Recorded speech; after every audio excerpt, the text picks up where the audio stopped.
Shalom, Pai seja convosco, que a graça do nosso Senhor Jesus Cristo esteja sobre a tua casa nesse dia, que a boa mão do Senhor esteja tirando, limpando, purificando, resgatando, renovando, fortificando pelo poder que há nas mãos dele. A boa mão do Senhor esteja sobre a sua vida nesse dia, fazendo coisas grandes e tremendas e sobrenatural em tudo aquilo que você tem orado, tem pedido, tem almejado, e ele certamente no momento certo vai te responder. A palavra de Deus começa nos contando uma história, nos ensinando uma história no livro de João, capítulo 11, nos dizendo que Jesus tem amigos. E vai falar a respeito de 3 amigos de Jesus: Lázaro, Marta e Maria. São seguidores, são discípulos, são amigos e eles também amavam a Jesus. E a palavra de Deus diz que naqueles dias, Jesus não estava ali em Betânia. Jesus se retirou, mas não estava também muito longe não, estava perto. E Lázaro, o seu amigo, vai ficar enfermo e vão mandar chamar a Jesus. Jesus, ele não vem. Parece até que Jesus havia abandonado seus amigos no meio da luta, no meio da tribulação, no meio da dor, porque a doença de Lázaro, a enfermidade de Lázaro era para a morte. E Lázaro morreu.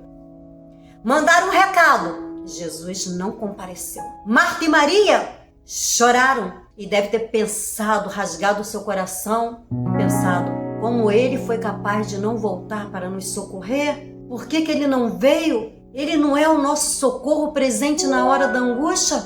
Ele não é que diz que os que confiam nele são como um monte de Sião que não são abalados, mas permanecem para sempre?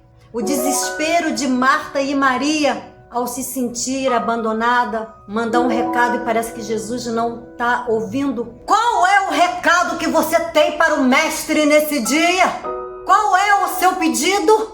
O recado para Jesus era: volte porque o seu amigo Lázaro se encontra enfermo.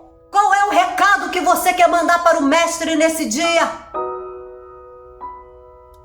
Eu não sei qual é o recado que você vai mandar para ele nesse dia, mas eu sei que naquele dia ele não voltou e não respondeu o recado de Marta e Maria.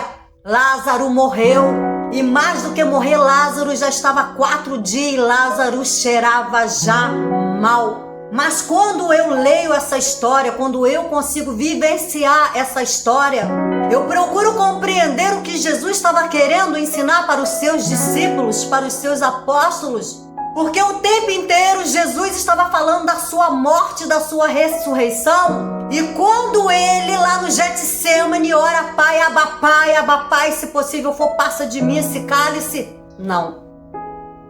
Você precisa ir lá para a cruz. E a palavra de Deus vai dizer que ele vai ser preso, condenado. Lá no jardim eu vejo Jesus chorando. Ele chora, mas ele chora. Não é porque ele tem que carregar uma cruz, não. Não é por isso. Ele não chorou por causa de mim ou de você que deu crédito à morte dele, não. Ele chorou porque ele morreu por toda a humanidade e muitos não dão crédito à sua palavra. Levou uma coroa de espinho, prego aqui, ó, travado nas tuas mãos. Aqui, ó, uma lança, seus pés, prego. Pediu água, deram vinagre com fel para aliviar sua dor, mas ele disse: não, eu preciso passar por esse processo. O processo tem que ser completo. Eu não quero. Eu quero sentir a dor por esses pecadores aí. Eu vou derramar o meu sangue por eles. E a palavra de Deus diz que Jesus, ele morreu. E diz também que os seus discípulos não acreditaram, não deram crédito. Tanto não deram crédito que eles se esconderam. Quando Jesus morreu, eles com medo de ser pego, eles se esconderam, se trancaram dentro da tua casa. Mas o que mais me chama a atenção no meio dessa história toda é que quando Maria Madalena com as outras Maria vai ver que vai até o sepulcro e descobre que Jesus está vivo e corre até as suas casas e avisa que ele está vivo, eles vão até lá e não vê nada, vê só um lençol envolto lá. Isso não significava muita coisa e voltaram para sua casa desanimado, como ele não tivesse ressuscitado. A dor e o sofrimento deles eram tanto, mas era tanta, que Maria, ela quando viu o mestre, ela não conseguiu identificar que era o mestre. Mas o mestre, que é poderoso em palavras e obras, quando ela perguntou para ele, tu és o jardineiro? E ele pergunta, quem tu procuras? Ela, eu procuro o meu mestre. Tu sabe aonde botaram o meu mestre? Colocaram o corpo do meu mestre? E ele vai dizer para ela, Maria. Quando ele diz Maria, ela voltou à tona. Ei, essa aí é a voz do Rabone. É a voz do meu mestre. É a voz do meu Senhor. E ela vai voltar para trás, vai tentar tocar em Jesus. Ele diz, ainda não toques em mim. Ainda não subi ao Pai. Vai e diga aos meus irmãos que eu ressuscitei. Então, queridos, quando eu vejo essa palavra, eu vejo a morte de Lázaro como um despertamento para os discípulos viver e ver que a ressurreição era real. E a ressurreição é real. Já ouviu quantas histórias nós já ouvimos de pessoas que estavam mortas e elas voltaram à vida? Não ressuscitaram para Cristo, mas voltaram à vida? Então isso nos dá a entender que isso, querido, é real. A ressurreição, ela é real. Jesus, então, depois de 4 dias, ele vai dizer para os seus discípulos, vamos voltar. O nosso amigo Lázaro, ele dorme. Eu acho lindo quando Jesus ele diz assim, dorme. Ele também não disse isso para a filha de Jairo. A diferença entre Lázaro e a filha de Jairo era a seguinte, é que a filha de Jairo havia acabado de morrer. E quando as pessoas tentaram roubar a esperança de Jairo, dizendo para ele, acabou, já estão até chorando lá, ó. Morreu mesmo, vamos lá preparar o enterro dela. Ela tinha acabado de morrer. Já Lázaro não, Lázaro já estava 4 dias e cheirava mal. Jesus, quando ele volta à cidade, Marta vai de encontro a Jesus e dizendo, mestre, se tu estivesse aqui, o meu irmão não teria morrido. E Jesus olhou para ela, ei, ele vai ressuscitar. Sim, mestre, eu sei que ele vai ressuscitar. Naquele grande dia, eu sei que ele vai ressuscitar. Veja que ela acreditava que Lázaro ia ressuscitar naquele dia, mas não conseguiram acreditar na ressurreição de Jesus. Maria, quando ouviu dizer que Jesus estava ali perto, porque Maria não tinha saído dentro da casa, ela vai correr de encontro. Diferente de Marta, ela se lança aos pés de Jesus. Ela se lança. E ela ali fala, mestre, meu mestre, queridos, o melhor lugar que nós podemos estar é aos pés da cruz, é aos pés de Jesus. É colocar nele a nossa confiança, é falar da nossa dor. Maria, naquela hora, ela se colocou ali nos pés do mestre e falou, mestre, se tu estivesse aqui, o meu irmão não teria morrido. Jesus falou assim, vamos lá, me leve até onde ele está. E quando chegou lá, a palavra de Deus diz que ele vê Maria chorando, as pessoas que acompanharam Marta e Maria chorando, e ele chora também. Quem sabe agora ele não estava chorando porque ele já estava vivenciando tudo que ele iria passar. Já via Maria chorando também, já via as mulheres chorando sem acreditar na ressurreição, como não acreditaria na ressurreição dele. Quem sabe não era por isso que o mestre chorava? E porque também via ela chorando, inconsolada, ele vai dizer, remova a pedra. E eles vão remover a pedra, porque tem coisas que é para mim fazer, as minhas mãos fazer. E tem coisas que só a boa mão do Senhor pode fazer na minha vida e na tua vida também. Jesus vai falar em alto som o nome de Lázaro e dizendo assim, Lázaro, venha para fora. Venha para mim, Lázaro. Porque se Jesus, querido, não fala o nome de Lázaro, todos que estavam mortos naquele dia, se ele diz defuntos, ia vir muita gente. Então, o milagre era para Lázaro, então ele disse, venha Lázaro, venha para fora. Sai desse estado. Quantas vezes nós nos encontramos em um estado, querido, de morte espiritual, cheirando mal. As pessoas até olham para nós de uma maneira como nós já tivéssemos apodrecido. Para aquele ali, para aquela ali, acabou. O pecado já cheira mal as narinas de Deus. E Jesus fala assim, deixa que ele venha. Deixa que ele venha até a mim. Porque quando nós viemos até Jesus, ainda que o nosso pecado esteja cheirando mal, ainda que tudo parece impossível aos olhos de Marta e de Maria e daqueles que acompanhavam, não era impossível para Jesus. E lá vem Lázaro, e eu consigo vivenciar a cena. Eu não consigo ver Lázaro saindo dali do sepulcro todo bonitinho como algumas pessoas pensam. Está escrito que Lázaro veio com pé e mão atada.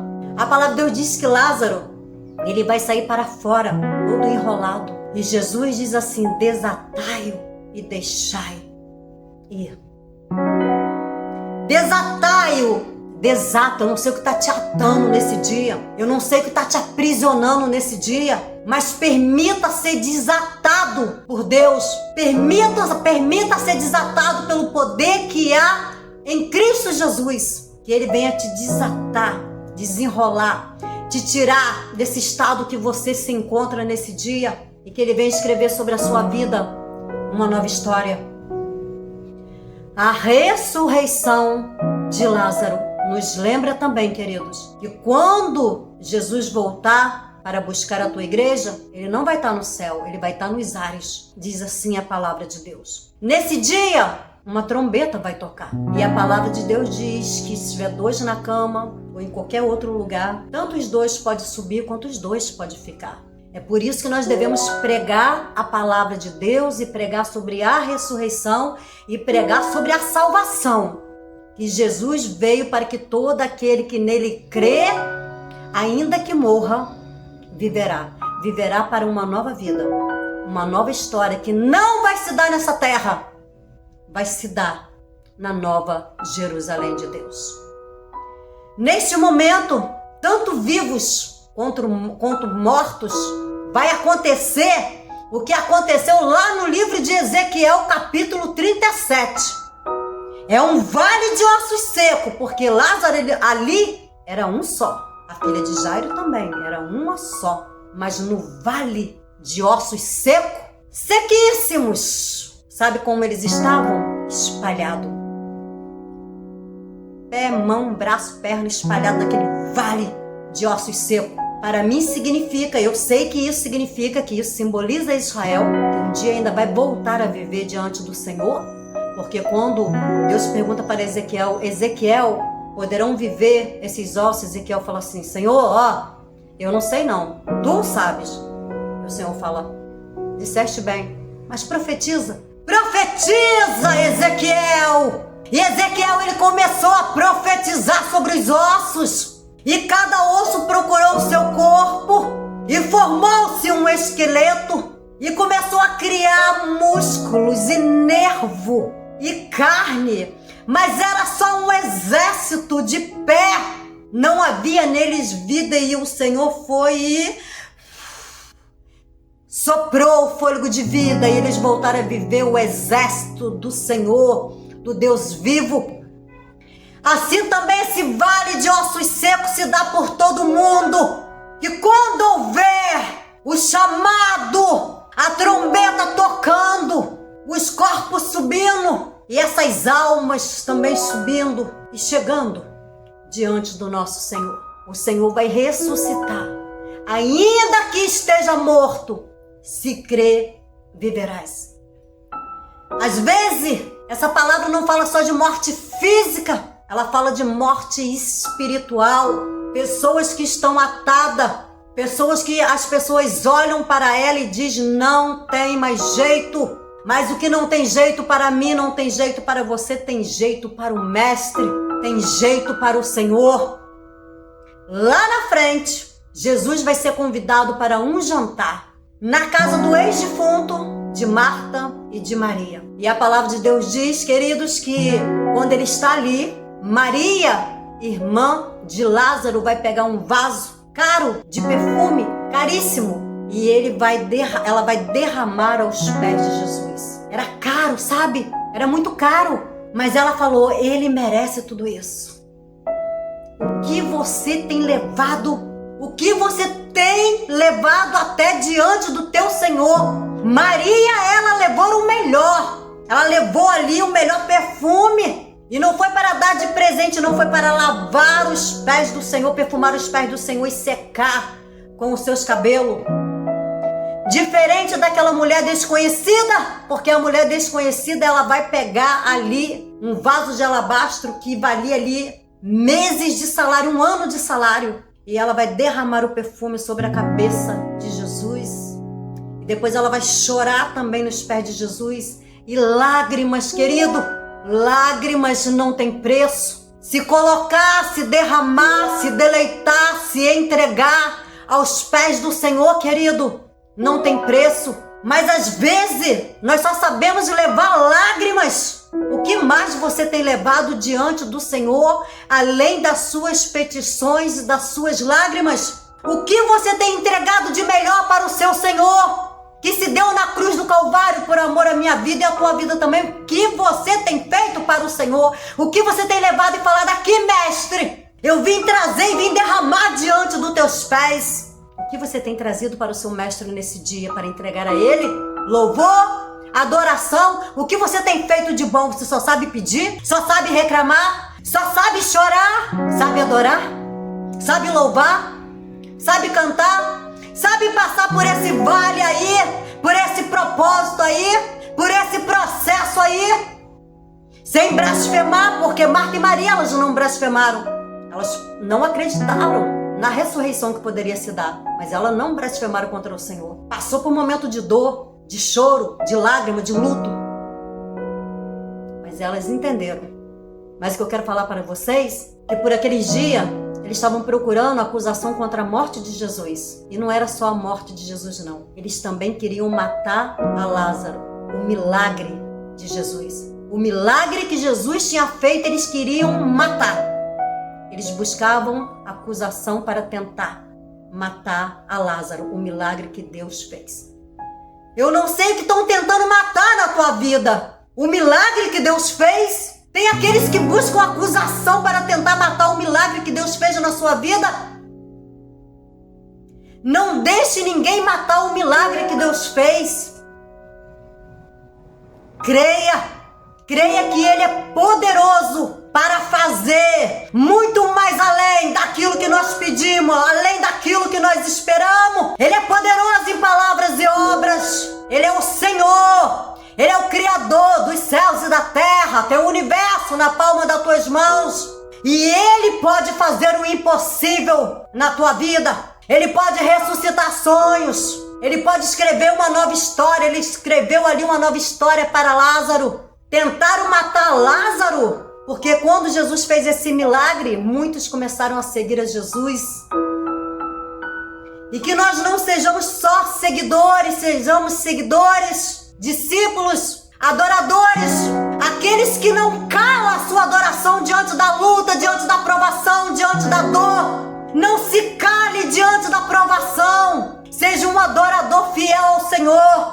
Se joga aos pés do Senhor e fala: Mestre, se o Senhor estivesse aqui, e o Senhor nunca, querido, nunca se esqueça disso, que ainda lá nos altos céus, Ele consegue identificar a minha voz, a minha dor, o meu choro. Ele é o meu Senhor e Ele é o teu Senhor também. Ele é aquele que conheceu a Maria. Só Ele nos conhece pelo nome. Só o Senhor nos chama pelo nome. Não foi assim também com Samuel? Samuel, ainda jovem criança, quando ele ouviu aquela voz chamando ele não conseguia identificar a voz. Ele corria até Eli. Foi uma, foi duas, foi três.